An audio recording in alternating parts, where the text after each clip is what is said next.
This production will present three morality tales as Reader's Theater. We use stories like these to teach life lessons. They've been around probably as long as humans have been able to speak and have desired to teach principles of good living to our children. Formalized in the Middle Ages into a specific form of theater, they have continued into our modern world. Our first story is an adaptation of the Brothers Grimm's collected folktale Hansel and Gretel, a familiar story and cautionary tale to many of us. On the edge of a dark forest lived a poor woodcutter and his wife, along with his two young children whose mother had died. A blight had come to the forest, and there was very little food available, barely enough for a small loaf of bread. Papa, I'm hungry. Hush, Gretel. Mama will hear you. She's not my mother. Our mother is dead. I know that, but Papa would not want you to anger Mama. What's that you said, boy? Nothing, Mama. Go to bed, both of you. But I'm hungry. I don't care. It's time you go to bed. Now off with you. Why must you be so harsh with them? They are worthless. They do nothing except eat too much of the scarce food we have. They're just children. They could do something to earn their share of the food. They're too young to do much. They're old enough to do something to earn their share of the food we have to feed them. Perhaps. We are all hungry. There's just nothing left to be found in the forest. I cut wood, but no one can afford to pay me. I can't afford to even buy a little bread. You need to do something, or all four of us will starve. What is to become of us? How are we to feed our poor children when we no longer have anything even for ourselves? We need to reduce the number of mouths you have to feed. How can I possibly do that? I'll tell you what, husband. Early tomorrow morning we will take the children out into the forest where it is the thickest. There we will light a fire for them and give each of them one more piece of bread. And then we will go to our work and leave them alone. They will not find the way home again, and we shall be rid of them. No, wife, I will not do that. How can I bear to leave my children alone in the forest? The wild animals will soon come and tear them to pieces. Oh, you fool, then we must all four die of hunger. You may as well plane the planks for our coffins. That would not be right. I can't do that. Then we will all die, starve to death without any food. I suppose you're right, but I feel very sorry for the poor children, all the same. The two children had also not been able to sleep because of their hunger, and had heard what their stepmother had said to their father. Now it's all over for us. Be quiet, Gretel. Don't upset yourself. I will find a way to help us. And when his father and stepmother were asleep, Hansel got up, put on his little coat, opened the door as quietly as possible, and crept outside. The moon was bright, and it made the white pebbles that lay in front of the house look like real silver coins. He stooped and stuffed the little pocket of his coat with as many as he could, and then he went back and crept up to the room he shared with Gretel. Be comforted, dear little sister. You can sleep now. God has not forsaken us. The children slept only a little bit that night, and in the morning, even before the sun had come up, their stepmother came to wake them up. Wake up, you sluggards. Get dressed quickly. We're going into the forest to fetch some wood. Here's a slice of our last loaf of bread. But do not eat it up before dinner, for you will get nothing else. Yes, Mama. Yes, Mama. We are ready to go to the woods. Gretel took the bread upon her apron, and Hansel had the pebbles in his pocket. Then they all set out together on the way to the forest. Just a short while after walking through the front door, Hansel stopped several times and looked back at the house and did so again and again. Hansel, why have you stopped again? What are you looking at there?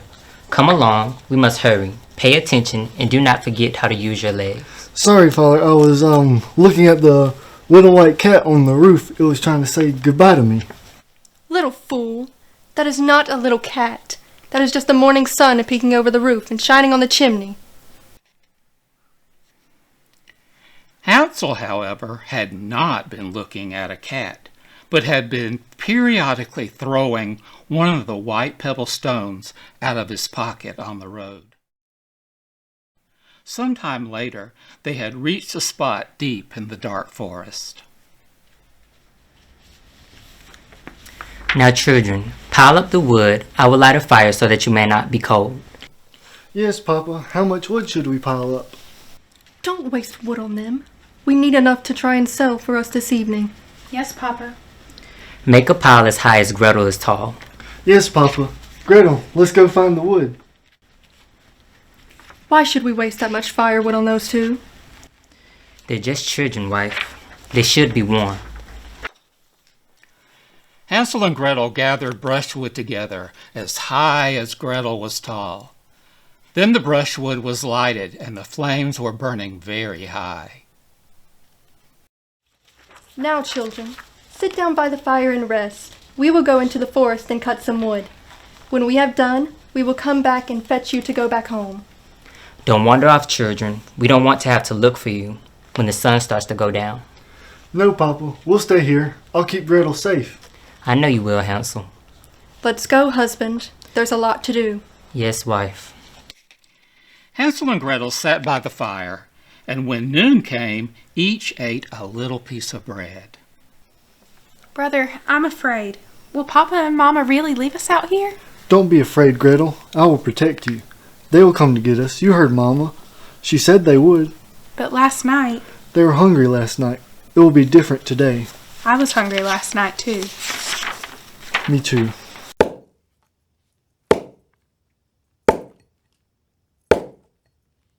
Did you hear that, Gretel? Papa is cutting wood nearby. Yes, that makes me feel better. They believed that their father was near, but it was not the axe. It was a branch that he had fastened to a withered tree, which the wind was blowing backwards and forwards. The two children played some games in the area around the fire, but never venturing too far away so their father would be able to find them.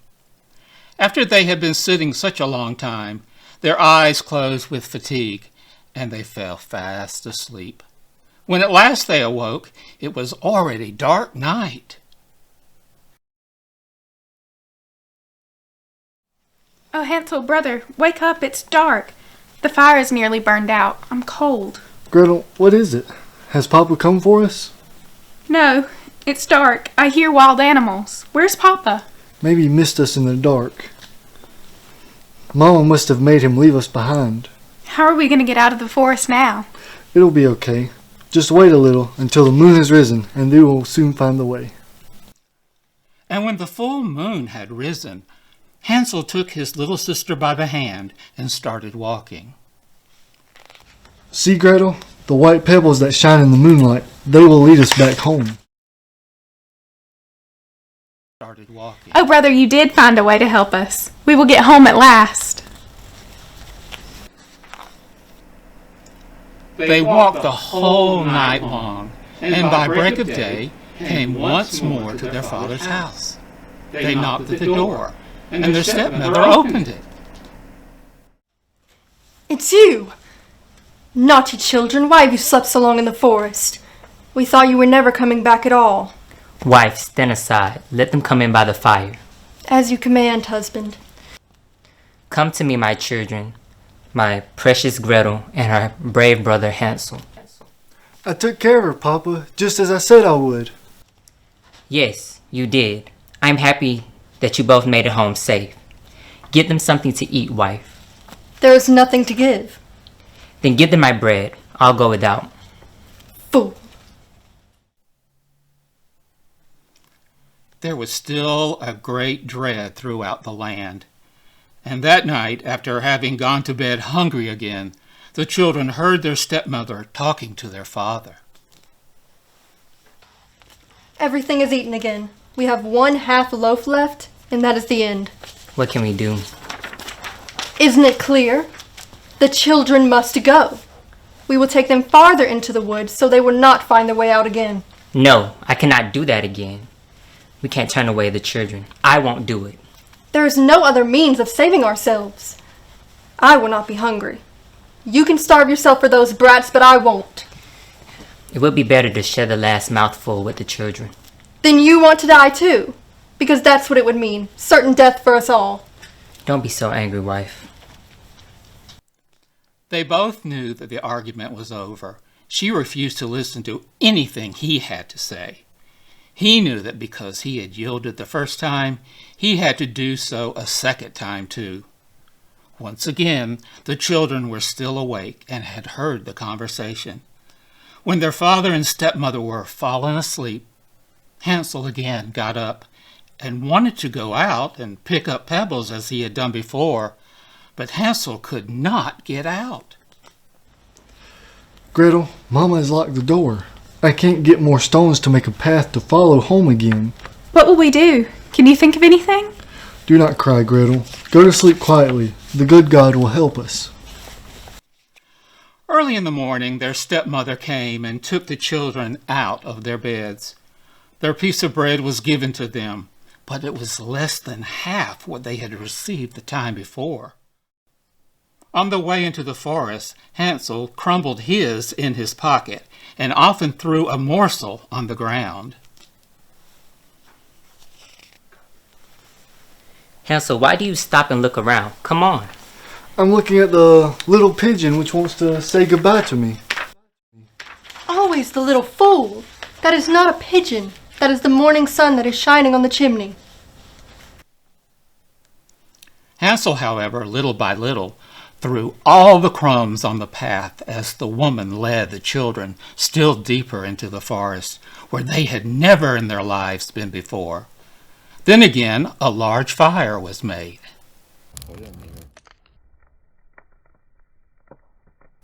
Just sit there, children, and when you are tired, you may sleep a little. We are going to cut some wood, and in the evening when we are done, we will come and fetch you away. Papa, I'm worried. Don't worry, Gretel. Hansel is here with you. We will be back before the sun goes down. Don't forget us, Papa. Just sit down and wait for us. Come, husband, we must go. When it was noon, Gretel shared her piece of bread with Hansel, who had scattered his by the way. Then they fell asleep and evening passed, but no one came to the poor children. When they woke up, it was dark. Hansel, wake up. They have left us here again. I hate Mama. No, Gretel. It isn't good to hate. She's just worried about Papa. What should we do? Gretel, we'll wait until the moon rises, and then we shall see the crumbs of bread which I have strewn about, and they will show us our way home again.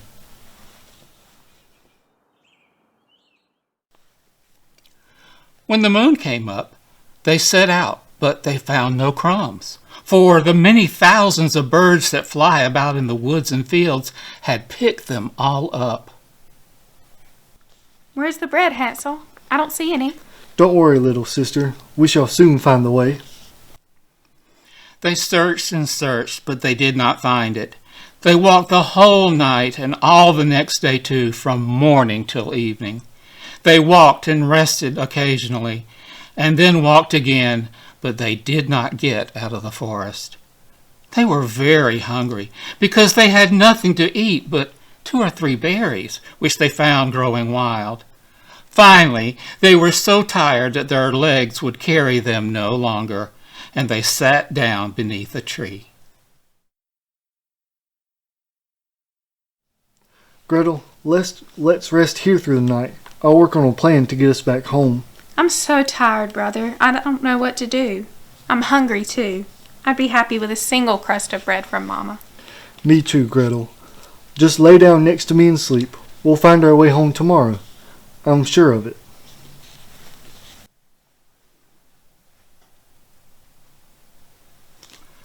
They fell asleep. When they woke up, it was the 3rd morning since they had left their father's house. They began to walk again, but they always came deeper into the forest. If help did not come soon, they would die of hunger and weariness. At about noon, they saw a beautiful snow-white bird sitting on a bough, singing delightfully. Without realizing it, They both stopped walking and just looked at the bird, listening to its singing.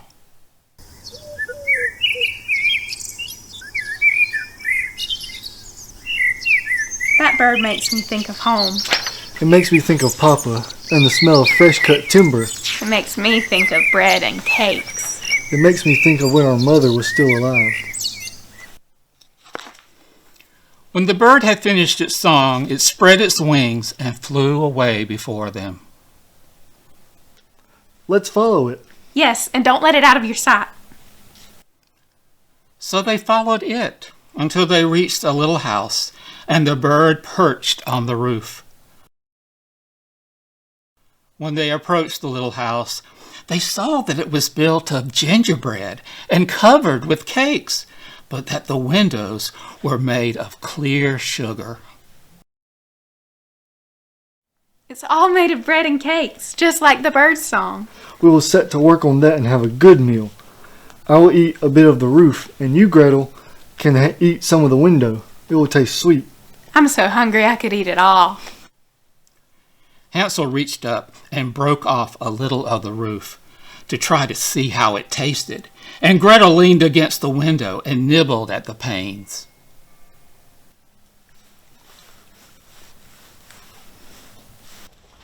Nibble, nibble, gnaw. Who is nibbling at my little house? The heaven-born wind. Just the wind. The children went on eating without giving the voice another thought. Hansel, who liked the taste of the roof, tore down a great piece of it, and Gretel pushed out the whole window pane, sat down, and enjoyed herself with it. Suddenly the door opened, and a woman, as old as the hills, who supported herself on a cane, came creeping out. Oh no. Oh, sorry. Gretel, come to me. Hansel and Gretel were so terribly frightened that they dropped what they had in their hands. The old woman, however, just nodded her head. Oh, you dear children, who has brought you here? Do you come in and stay with me? No harm shall come to you. The children didn't move, so she moved a little closer to them and smiled a crooked smile that had a touch of malice in it. She took them both by the hand and led them into her little house. She brought good food for them, milk and pancakes with sugar, apples and nuts. After they had filled their empty tummies, there were 2 pretty little beds covered with clean white linen. When you have finished eating, you can sleep in these little beds. You must be terribly tired from your journey in the forest. Yes, we are. Oh, and thank you for the wonderful food. Yes, we are grateful for the food and the opportunity to sleep. We have to rest before we start back to my father's house. Yes, of course. Just rest now, children. We were very lucky to find this house, weren't we? Yes, Gretel. Maybe. Go to sleep, sister. We have a long way to go in the morning. The old woman had only pretended to be so kind. She was, in reality, a wicked witch who lay in wait for children and had only built the little house of gingerbread in order to entice them there.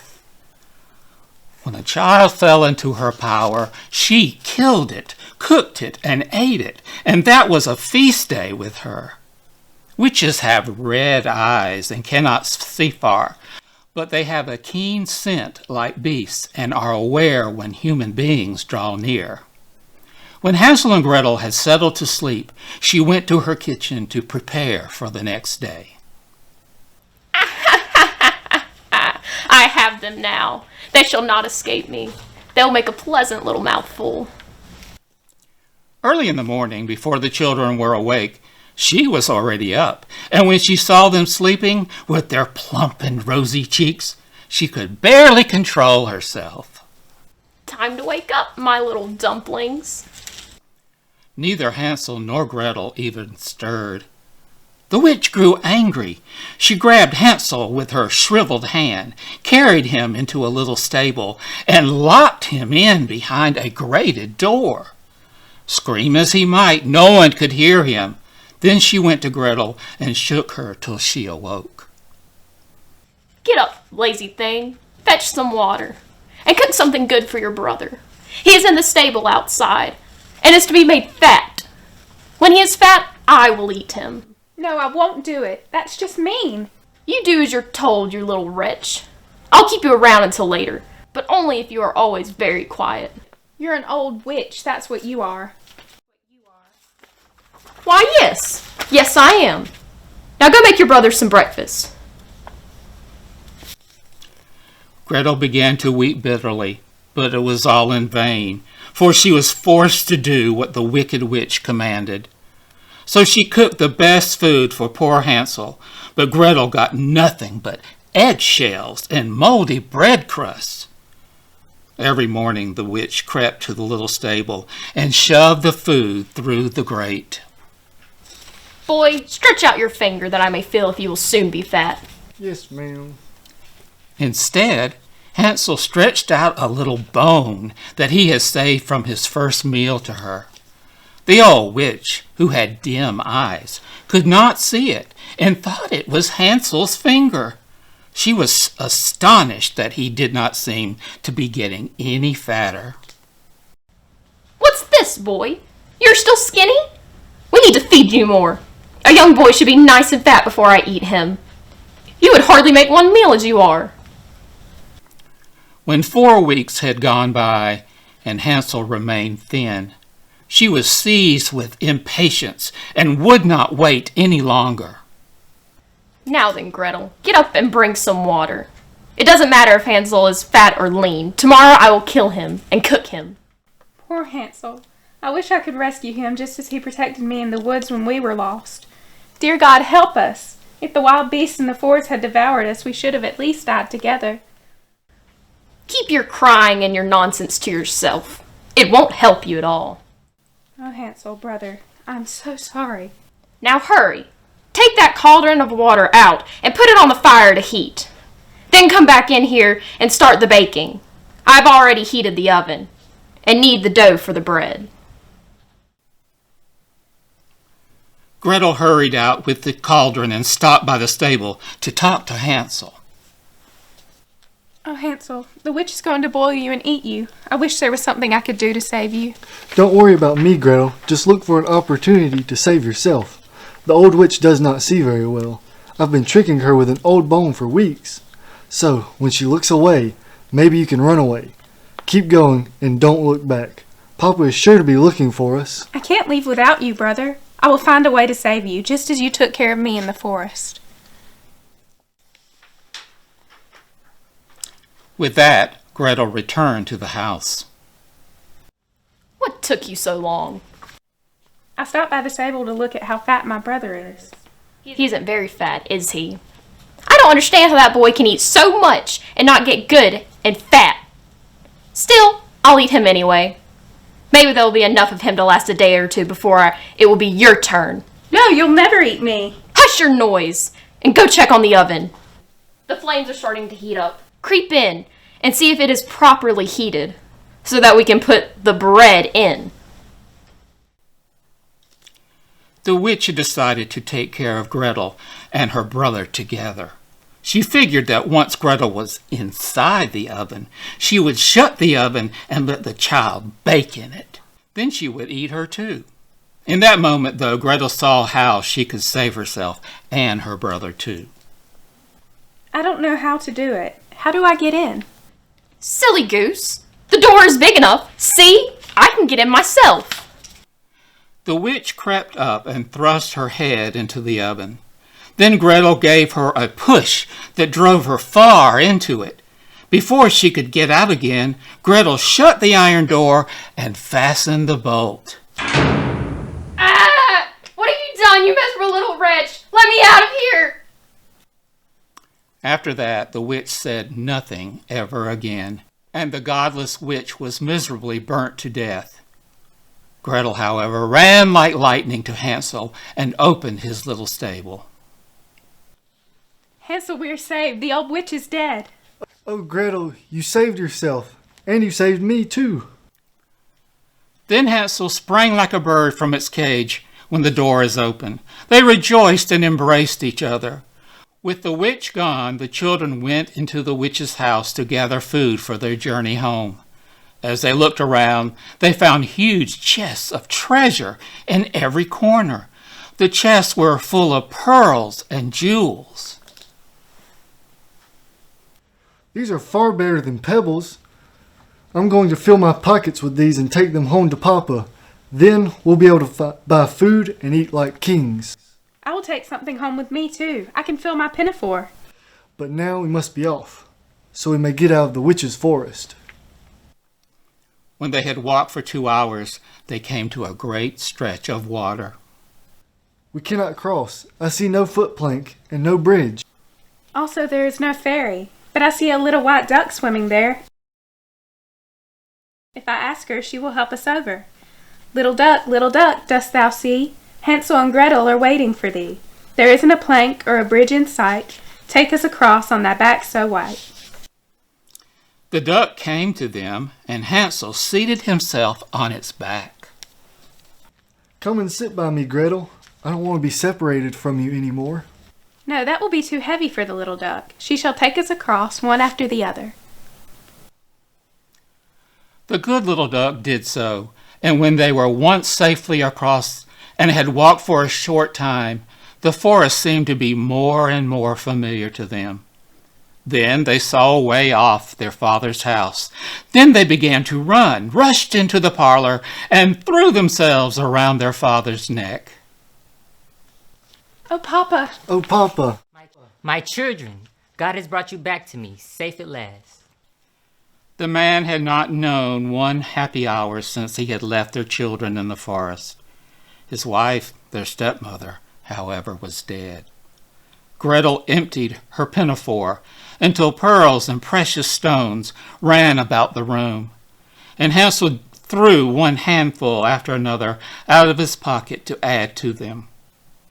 Then all anxiety was at an end, and they lived together in perfect happiness. My tale is done.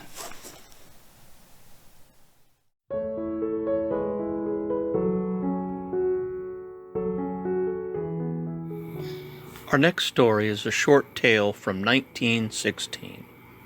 The Game, by Louise Bryant, is set in the days of World War I and just before the devastating flu pandemic of 1918 that killed millions across the world.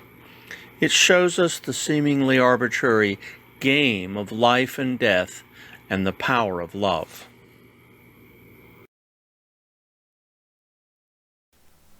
$50,000.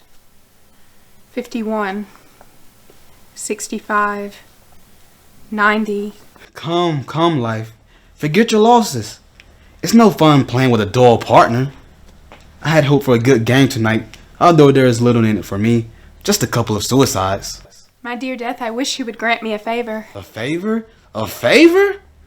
Now, isn't that just like a woman? I never saw one who was willing to abide by the results of a fair game. But I want these two. Whether I win or lose, I really must have them. They're geniuses, and you know how badly I am in need of geniuses right now. Ungrateful, spoiled children. They always want to commit suicide over their first disappointments. How many times must I tell you that the game must be played? It is the law. You know it as well as I do. Oh, the law. The laws are always in your favor, Death. There you are. I always said the universe would be in a wild state of disorder if women had any say. No, you must play the game. Whoever said anything about not playing? All I want is your consent to let them meet here before the game begins. I'll bet this isn't so innocent as it sounds. Who are they? I haven't paid much attention to the case. Youth and the girl. He is a poet and she a dancer. A strong man and a beautiful woman. Up to the same old tricks, eh? You sly thing. You think they'll fall in love and cheat me? Well, suppose I consent. What will you give? I'll give you Kaiser Wilhelm, the Tsar of Russia, George of England, and old Francis Joseph. That's 2 to 1. Now that's dishonest. You always trying to unload a lot of monarchs on me when you know I don't want them. Why? When you play for them, you almost go to sleep and always win. No bargaining in kings, my dear. I'll give you a whole regiment of soldiers. Soldiers? What do you care about soldiers? Look at your figures again. You've been losing millions of soldiers in Europe for the past 2 years, and you're much more excited about these two rattle-pated young idiots? Your idea of a fair trade is to get something for nothing. You love too much. With such covenants, how can you ever know the thrill of chance? Oh, I'll give you anything. Shh, too late. Here's one of them. Youth, you've tricked me. You were only playing for time. Come, sister. Big game. I'll spare you everything but dice. And just think, if you win this cast, the other half is won. They'll meet then. Who are you? I'm Life. I am through with you. I want nothing to do with you. And who are you? I am Death. Death. How different from my dream of you. I thought you were somber, austere, and instead you're, if I may say so, a trifle commonplace. I'm not as young as I once was. One's figures, you know. Look at her. A pleasing exterior, eh? And yet you wouldn't be sick of me if you didn't know better. Alas, my boy, beauty is not even skin deep.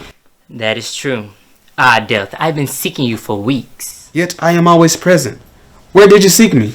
Well, I tried poison, but just as I was about to swallow it, they snatched it from me. I tried to shoot myself. They cheated me. The pistol wouldn't go off. Well-meaning idiots. So I came here to leap into the sea. Very good. Only hurry. Someone might come. Why do you wish to die? As if you didn't know, did you not give me the power to string beautiful words into songs? Did you not give me love to sing and love to take away? I cannot sing anymore, and yet you ask me why I want to die. I cannot live to eat and be clothed. Yes, of course, you're right. If I cannot have love to warm me, I cannot create beauty. And if I cannot create beauty, I will not live. Are you sure it was love? I think it was only desire I gave you. You did not seem ready for love. Falsehoods, evasions. What is love then? You gave me a girl who sold flowers on the street. She had hair like gold and a body all curves and rose white like marble. I sang my songs for her and the whole world listened. And then the ugly beast came and offered her gold, and she laughed at me and went away.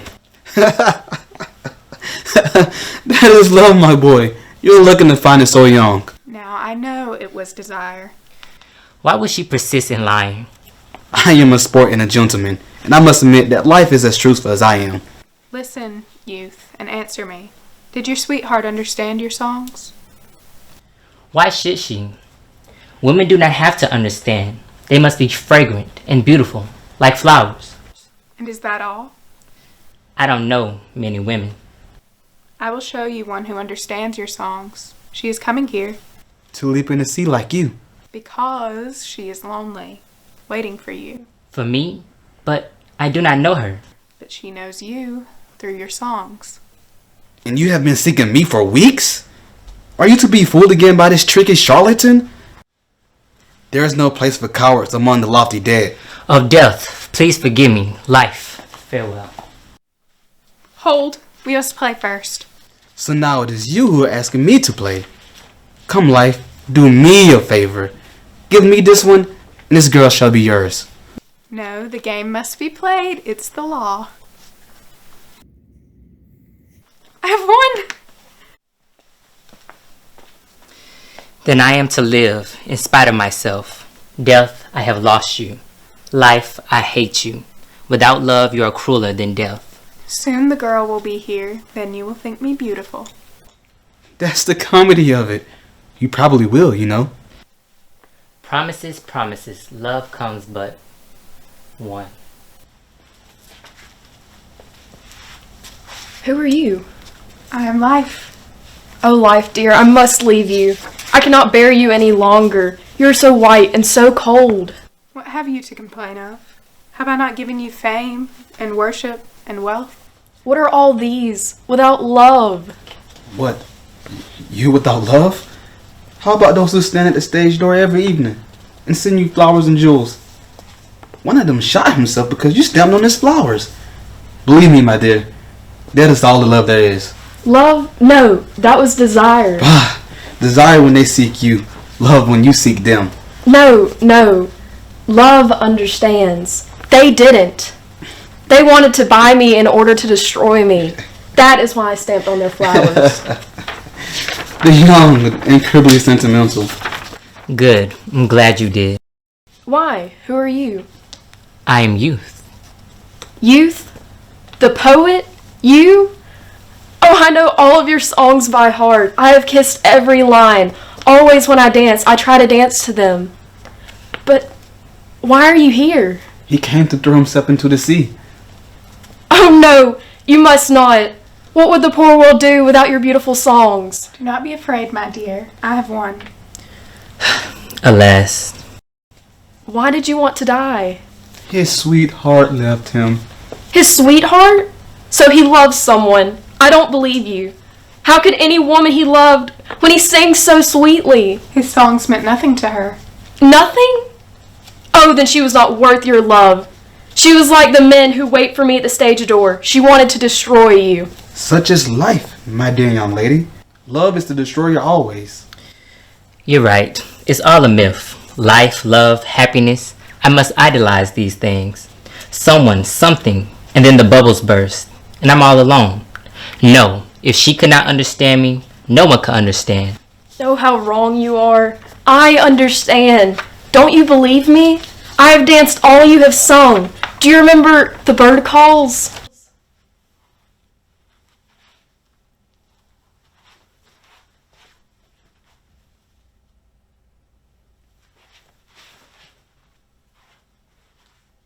How beautiful. You do understand, you do. Wings flash and soar when you dance. You skim the sea gloriously, lifting your quivering, feathery breast against the sunny wind. Dance again for me. Dance my cloud flight.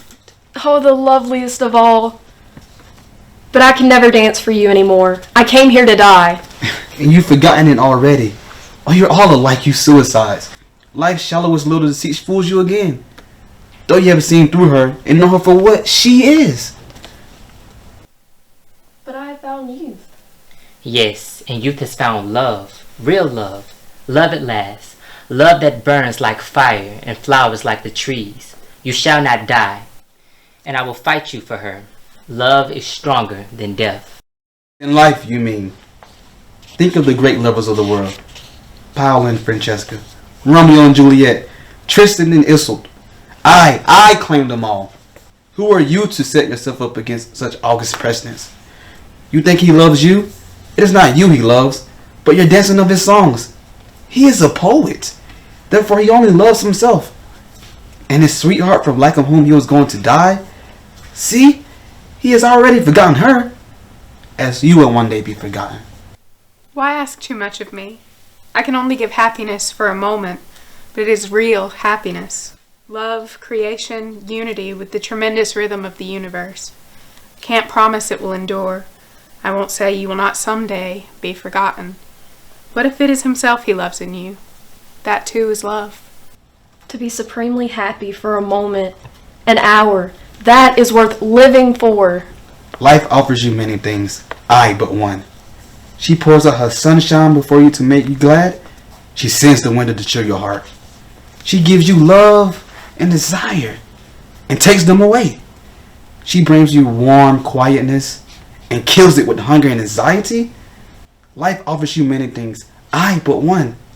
Come closer, tired heart, and hold out your weary hands. Come, I will give you peace. Peace?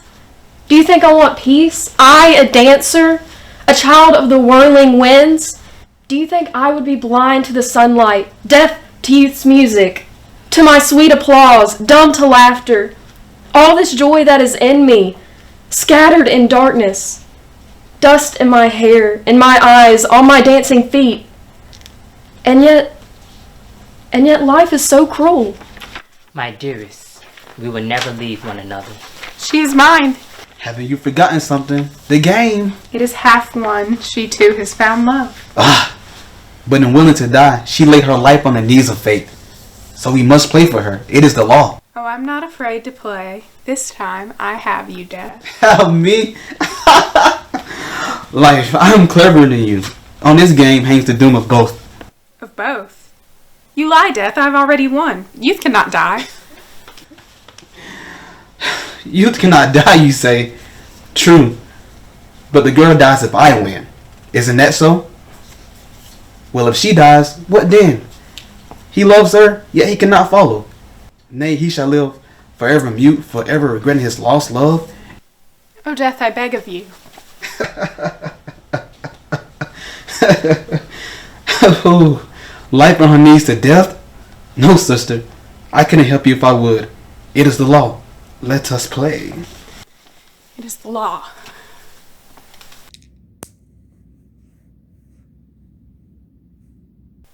Oh, I have won again. Yes, curse the luck. But someday, we'll play for those two again, and then it will be my turn.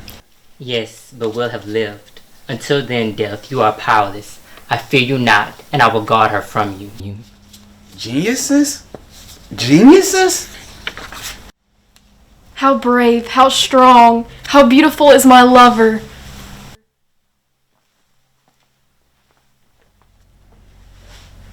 Well, it was a good game after all. You see, that's the difference between you and me. You play to win, and I play for the fun of the thing. But tell me, Life, why is it you make such a fuss over dreamers and care so little for soldiers? Oh, soldiers don't matter one way or the other to me. But someday the dreamers will chain you to the earth, and I will have the game all my way. That remains to be seen. But how about kings? Kings are my enemies. Do you remember how careless I was during the French Revolution? I've always had it on my conscience, and I think I'd feel better if I told you. Whenever I threw a good combination, I juggled the dice. I'm not surprised. Heavens, aren't women unscrupulous? And yet they call me unfair? Well, I suppose I got to keep an eye on you. I warn you, I will stop at nothing. By the way, what's the game tomorrow night? A plague. And in that game, I regret to say you haven't a chance in the world. Don't forget I have science to help me. Science? A fool's toy. I sweeten them all together in my net, the men of learning and the one they try to cure. But remember that the sun, the blessed healing sun, still rises every morning. Oh, don't remind me of the sun.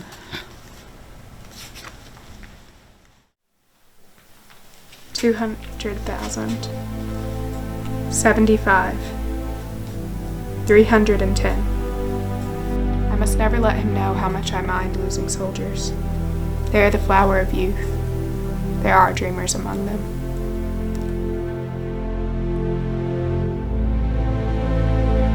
Our final story reaches back into the earliest times of morality plays in the Middle Ages. Written about the middle of the 15th century, Wisdom reflects the role that morality plays played in teaching the audience about how to live a righteous and spiritual life. I am called Everlasting Wisdom, which is a name that suits me. Although each part of the Trinity is present in eternal wisdom, it is properly applied to the Son, because he is God's own Son. Therefore, the beloved Son is customarily called Wisdom, now God, now man, spouse of the church and of each chosen soul.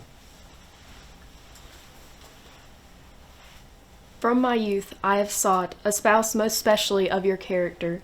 Above health and beauty I have loved wisdom, for all goodness comes with him. In wisdom I am made all beauty bright. No one can truly know the high worthiness of your wisdom. Wisdom is more splendid than the sun. I am created light without comparison, mirror of the divine domination and image of his goodness. The passage of time is on my right hand, and on my left are riches, joy, and prosperity. Lo, this is the worthiness of my name. Ah, sovereign wisdom, if your kindness would speak of love, that would be a pleasure. Behold now, soul, with joyful mind how lovely I am. I am wherever there are pure souls, and always in their presence. I love without end. My love is so great that whoever tastes thereof will surely leave all worldly desires, because they seem filthy and ordinary. It is my love that purifies those who are cleansed of sin. Who knows me and holds me above all things will know rest and tranquility and die in certain eternal joy. The true nature of my love may be felt from spiritual experience, but not spoken nor told. What wretch would not love this love? O worthy spouse and sovereign Father, sweet beloved, our joy, our bliss. For your love that is in me, what may I give you again? Though by our failings we do sin, your great mercy protects us. Ah, sovereign wisdom, what may I give to you? Give me your heart, I ask nothing else. Give me that, and I am content. Ah, sovereign joy, my heart to you I present. O endless wisdom, how may I come to know thy unknowable Godhead? By knowing yourself, you may have some feeling of it in your soul. The more you know of yourself, the more truly you shall know God. O sovereign Creator, your lesson I attend as I should. I represent here the soul of man. What is a soul, will ye declare? It is the image of God, and not only image, but his likeness you are. Of all creatures, the fairest you were until the time of Adam's offense. Lord, since we, the now living souls, were not there, why must we bear the burden of the first man's sin? Every creature that has been or shall be shares the nature of the first man, Adam, and from him takes the filth of original sin, because all creatures have come from him. Therefore, because of your descent from him, reasonably, you have blame and are made worthy of hell, and may not in heaven dwell, because you are disfigured by sin, and damned to darkness from God's sight. How did grace then begin? What reformed the soul to his first light? Wisdom, which was God made into man, made a full settlement to the Father of heaven, by the dreadful death to him that was ordained, from which death sprang the sacraments, which wash all sin away. In a soul, what things exist by which he can have true knowledge? Twin parts. The one, sensuality, which is called the fleshly feeling. The five senses serve this part when they are not ruled by worldly things. But when they are overcome by worldly things, the sensuality is made the image of sin because of that folly. The other part is called reason, and that is the image of God properly, and through reason, the soul has awareness of God and serves him and truly loves. Thus, a soul is both foul as a beast, by virtue of sin, and fair as an angel, destined for heaven by knowing God through this reason. Then may I, that I am a foul, because of this shadow I bear humanity? I am dark, look not upon me, for the sins of man have disfigured me. All the souls are like to this. If your five wits keep you away from sin, you shall never be disfigured, because the clean soul is God's resting place. 3 strengths every Christian soul has, which are associated with the Trinity. All 3 here, look. I am mind. I am will. And I am understanding. We 3. You 3, declare your signification and your properties. I am mind. That is the true figure of the deity. When I see in myself the gifts that God has given, how whole I am, how fair, how free, how glorious, and how gentle to his likeness, this insight reveals what gratitude I owe to God. My inadequacy is painful to me. I am unworthy to repay God what he has given. Then in sorrow I rue the years and days of my sinfulness. I cannot lift myself up without the grace of God's goodness. Thus, I despise myself. I find comfort only in God. Therefore, unto him I do plead, have mind of me, my Savior. In that way, in my mind, God I can know. For a good mind reflects the true image of God, and all Christians should have this mind.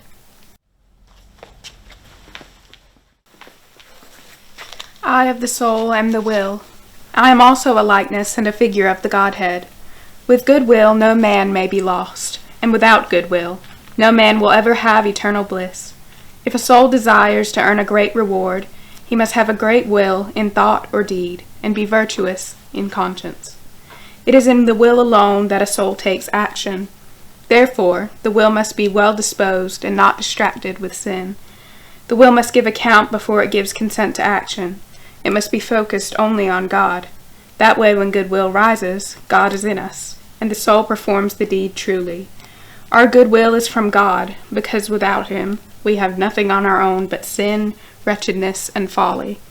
Then, good will is needed by every creature if he intends to restore the soul, which is the figure of God. The third part of the soul is understanding. For by understanding, I behold what God is, beginning without beginning and end without end, never failing and comprehensible in Himself. His works in me I cannot comprehend. So how should I worship Him then? In this way. By understanding myself, I can begin to understand God. He is sovereign, and in all His creatures His works are most wonderful, for everything is made by His might, His wisdom, and His kindness. He dwells in His creation as His temple sure. When I understand this knowledge and see the love He has for me, I begin to understand. His love is called charity, because God is charity, and whoever is in charity, God dwells in him. In this way, understanding of God compels us to come to charity, and then have His likeness. Lo, these three mights are in each soul, mind, will, and understanding. By mind of God the Father you have knowing, by understanding of God the Son you have knowing, by will, God the Holy Ghost, that is called love, will you have knowing. Not three, but one God in being. Thus each purified soul is a likeness of God above. And above all this you have free will. Of that be wary, because if that goes astray, all the goodness perishes. You also have three enemies that you must be wary of, the world, the flesh, and the fiend. If mind, understanding, and will give no heed to temptation when it appears, then such stirrings will not be sin. Thus, in me, wisdom, your works begin, and you shall have the crown of glory that is everlasting joy. Sovereign Lord, I am bound to Thee. When I was not, Thou made me thus glorious. When I perished through sin, Thou saved me. When I was in great peril, Thou kept me. When I erred, Thou led me back. When I was ignorant, Thou taught me truth. When I sinned, Thou corrected me thus. When I was burdened with grief, Thou comforted me by pity. When I stand in grace, Thou hold me. When I fall, Thou raise me mightily. When I go astray, Thou art my guide. When I come to You, Thou receive me most lovingly. Thou hast anointed me with the oil of mercy. Thy gifts, Lord, be innumerable. Wherefore, endless laud to Thee I cry, recommending me to Thine endless power everlasting.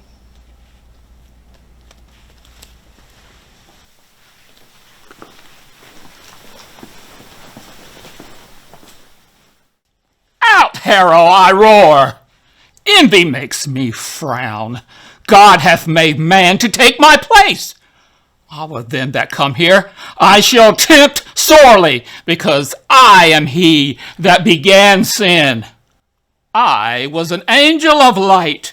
Lucifer was my name, and I presumed to be equal in God's sight. And for that, I am now lowest in hell. Man is now in that exalted place of God's high esteem. I despise mankind most heartily, and I will eternally fight to keep him from even dwelling in that heavenly place.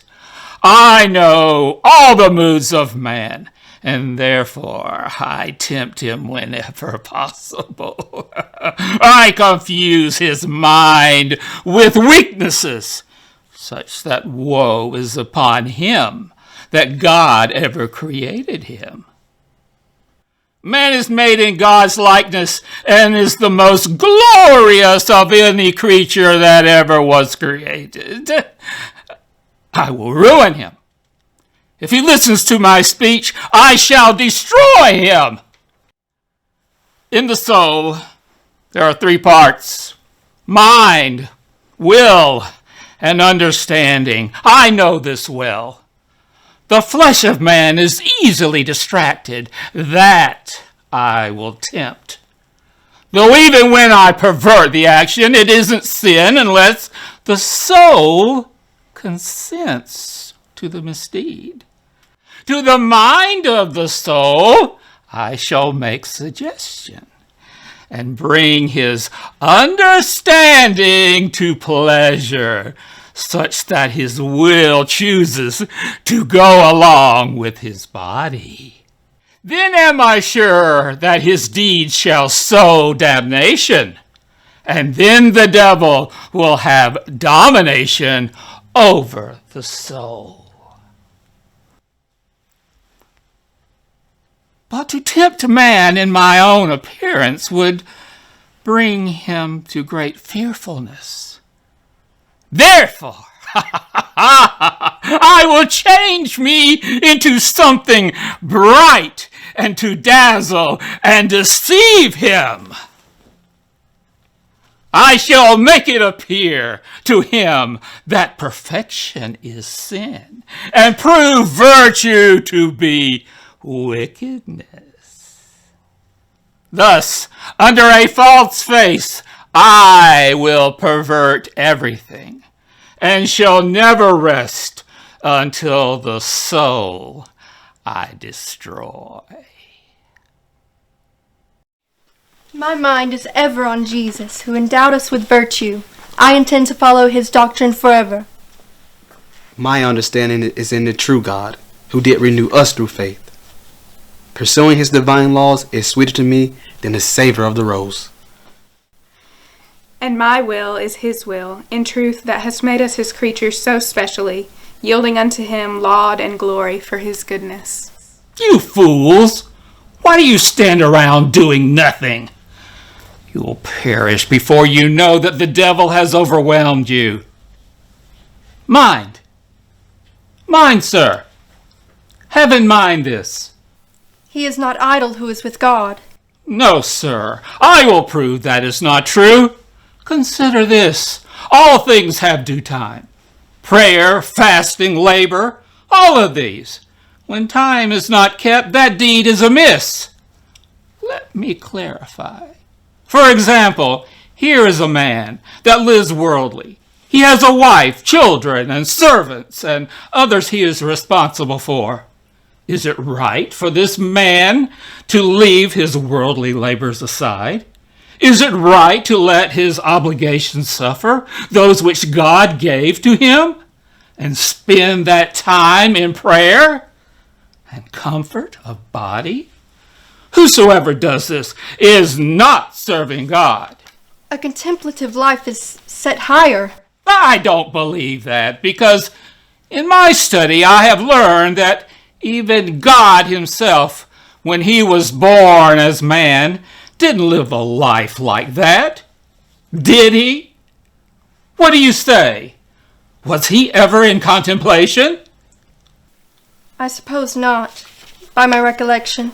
And all his life was instructions and examples to man.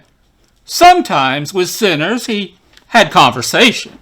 Sometimes with holy men he also communicated. Sometimes he labored and prayed. Sometimes he endured tribulation. This was the mixed life that God here began. And that is the life you should here follow. I cannot believe this is true.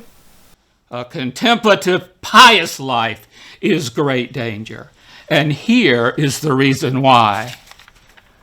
Those who live that way must fast, wait, and pray continually, experience hard living and discipline, keep silence, weep, and forego excess.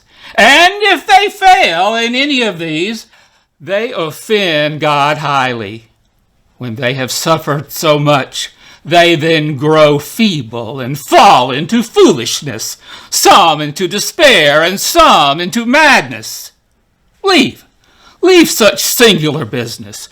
Be in the world. Use those things that meet your physical needs. The common is best. He who climbs high, his fall is great. Truly, it seems you make some sense. I'm not sure how to respond. Your reasoning seems strong. Think about it. It is your salvation. Now, if understanding would take a moment to consider, he would leave all singular devotions as well. See how becoming precious clothing is to a man. What great honor it is to be manly in deeds. That's what brings in success. What profit is there in a simple life? Behold how riches destroy need. It makes man able to feed his desires. Understanding? Do you see the value in this information? In this, I feel a sort of pleasure. Aha, sir, then there make a pause. Look around you. Little things suffice to salvation. Almost anything can be considered a sin. So don't worry about every little thing. They that despair over mercy have great anxiety. God is pleased with goodwill, no doubt. Therefore, Will, I advise you to consider this. Leave your studies, those that are divine. Prayers and penance are just marks of hypocrisy, and instead lead a common life. What sin is in meat, in ale, in wine? What sin is in riches, in fine clothing? All of these things God has ordained that man accept. As the 5 wits give information, it seems your reasons be good. The will of the soul hath free dominion, so don't think too much about it. Let your emotions guide you. Thinking will just drive you crazy. It seems to me, as you say, that in body and in soul, that man may be in the world and still be good. Aye, sir, by St. Paul. Yea, I will set my soul on a merry mood. By my truth, then do you wisely. God loves a clean soul and a joyful one. If all 3 of you work together, you will come to no harm. To this suggestion, we agree. The light therein I have truly. And I consent thereto freely. Ah, sirs. Oh, marry then, cast away all cares. Go into the world and look about. Enjoy all the good freely, cast no doubt. Give to your body what is needed, and always be merry. Let revel run riot. Go your way then, and do wisely, and, change out of those pious garments. I will do it gladly. We will be fresh and most fine. Farewell, penance. To riches I will my mind apply. My will in riches and glory. And I in lust of lechery, as is sometime the custom of France. Therefore, let's be off, right away. Farewell, I say, the devil is up. That was nearly too easy. Once shown the easy life, then farewell, conscience. If mankind paid no heed to conscience, I should have everything I want. I have made a mockery of sound reasoning. I have man in the palm of my hand.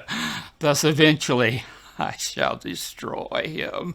I shall now steer his mind to that sin that made me a fiend. Pride, which is against nature, and all of sins the worst. That soul that God made incomparable and most desirable to him, I shall make most reprehensible, even like to a fiend of hell. At his death I shall recite all his sins and prove his soul damnable. I shall destroy him with despair.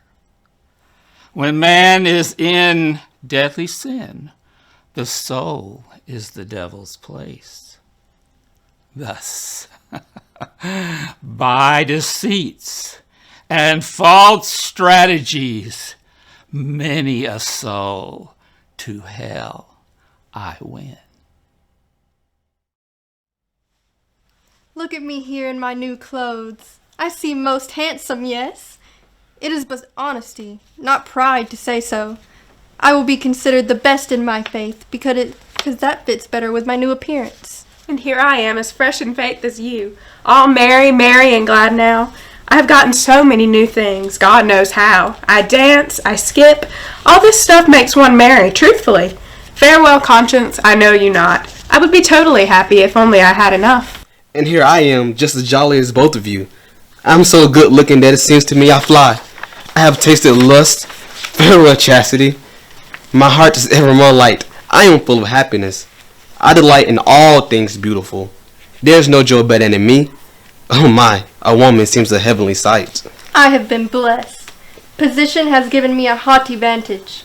The fawning of the world has made me something wonderful to behold. An eloquent speech prompts me to look down on ignorant. My joy is to hoard up riches for fear to fall, to see it, to handle it, to tell it all, and straightly to cling tightly to it. I boast that I am considered rich and noble. I do and say what I want. Riches make a man equal to them who are his kings. To me, it is joyous to put on fresh faces to seem friendly, and to speak sweet words pertaining to love.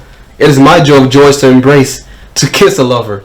Ah, a lover arouses such passion. To boast thus, it seems to me no shame, because well-to-do gentlemen are now in most fame. Much we be well regarded. No one dare accuse the wealthy man of greed and usury, even if he is those things. To be false and unfair is treated as if it is only a game. It is called wisdom. And of lechery to make a boast, men count it no more than drinking too much. These things are now so common that we count it no shame. I will always have glorious clothing. And I will cheat and lie only to be stylish. And I in lust my flesh is satisfied. No man despises these. They be but gain. I rejoice of these. Look how I dance. Passions make me wonderfully wild. The devil go with unhappy boring man.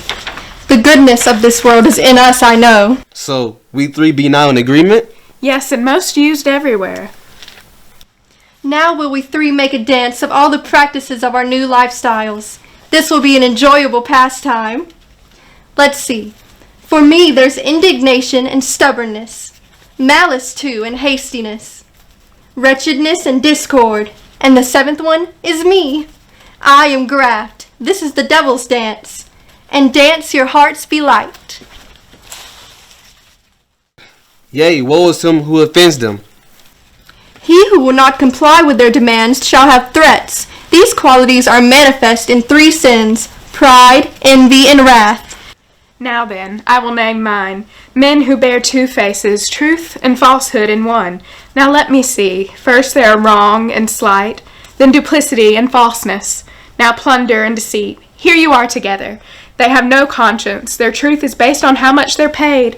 And I, perjury, your founder. Now dance on. The world is amazed by us.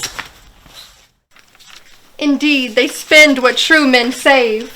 When they are bribed, they don't care who is wrong or right, though all be false, more or less. Now graft and perjury have showed the dance of their lifestyles, and now you should see a dance of lechery, straight from the brothels and sewers. There are recklessness and idleness, and excess and greediness, and truly for the flesh, there are adultery and mistress, all of them with me as their leader, general fornication. I'm not very impressed with all of that, because you would not be able to do all of that without my support.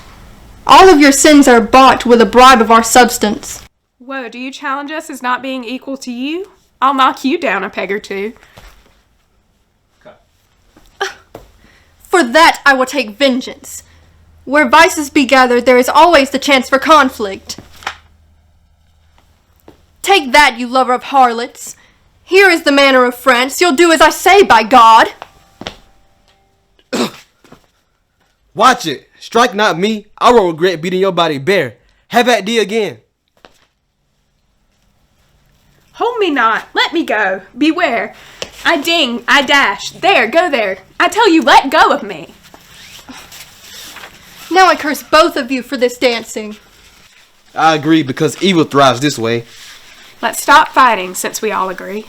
Yes, let's leave off this arguing and come up with another plan that we may profit from. The next judicial season I shall profit through wits, bribery, and false testimony, and more easily get goods than any other man alive. and I will sit at the courthouse door with my followers to entreat and bribe the judges and lawyers and to gather illegal support. Nevertheless, the better for me. When I come late at night to the city, I walk all the lanes and ways with my acquaintances.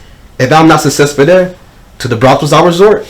There you get nothing without spending something. Generally, yes, but sometimes I take fines from them who have done nothing wrong. I take possession of their purse. And I arrest even when there is no fear, take forfeit even when there is no reward, and take whatever I need, and I care not how they curse. Indeed, but of us three, I have the least care. Meat and drink and ease, I ask no more than that. And a pretty wench, to see her with nothing on. I don't care if she's single or married. Now then, I will put a coin towards supper and be seen to be rich. Treat a noble with good cheer, and he'll readily spend more. And I will join you and enjoy a good dinner. I hope for the best because I always trust God will provide. And it will be best if we have wine with our dinner. I'll pay up to 3 gold coins freely. We shall get along well and fine. Nay, I will not spend more than 9 shillings. No, you were never anything but a swine. Now we go to the wine. In truth, I grant, let us go. And for a penny or two, I will not flee. Marry, marry, then we will all be merry. Whoever might delay us, curses upon him. O thou mind, remember who you are. Turn thy ways, you are going amiss. Death is certain for every creature, but they who live righteously will have eternal bliss. They who end in sin will go to hell. I am wisdom, sent to tell you this. Examine your life and see what state you are in. It's just come to my mind that surely men shall die. If we continue these ways, we are in jeopardy. Understanding, what do you say? I say, man, stay on your path. This life we lead is secure enough. I won't let any understanding hinder my play. Will, friend, what do you say? I will not think about it. We are still young. We're not about to leave this life. We may change our ways when we're older. In the same way, many make themselves unfit for grace. When they are on the edge of hell's pit, only then shall they tremble and quake in fear. Yet mind, I say, consider what peril you are in. See how you have disfigured your soul. Behold yourself. Look truthfully into your mind. Keep rolling.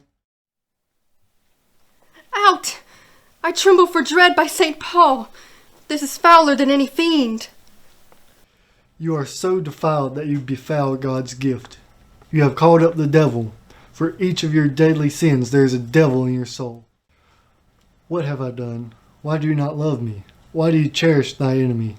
If the devil desires, he could destroy thee, except that my mercy prevents him. Why do you, soul, despise me?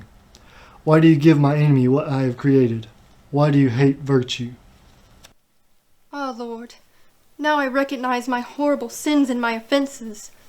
I see how I have defiled the noble nature that was like to thee because of intelligence. Understanding, I present to you our life which is most sinful. Seek remedy. Do your diligence to cleanse the soul which is so foul. By you, mind, I know that we have greatly offended God. We deserve endless pain which we can never possibly amend without God. Therefore to him let us resort. He lifts them up that have fallen. He is resurrection and life. To him will resort. My will was given fully to sin, which made the soul so abominable. I will return to God and begin anew, and in him reform my foundation, so that he will grant me the gift of his grace through his mercy. Then with you three I cry out, Mercy, God! Why have I not changed from my horrible sin? Mind, will, and understanding are aware of the ill they did. What shall make me clean? Tell me, Lord, what I must do. Although the mind and understanding take away the knowledge of sins, and the will forsake sin, this does not purge away sins. Only true contrition can purge sin and cleanse the soul. Go seek this medicine, soul. Then your soul will be clean. I weep for sorrow, Lord. I begin to wake, I who have so long slumbered in sin. Deadly sin is no longer within you. You have offended God and Holy Church. Therefore, you must now ask for God's mercy to be reconciled with Holy Church. Thereby you will receive your pardon by confession. Then you have forgiveness. Go pray in the church for your salvation. O Father of mercy and of comfort, with weeping eye and heart I go to our Mother, Holy Church. With mind, understanding, and will right, to the altar we shall us go, with true contrition and lamentation.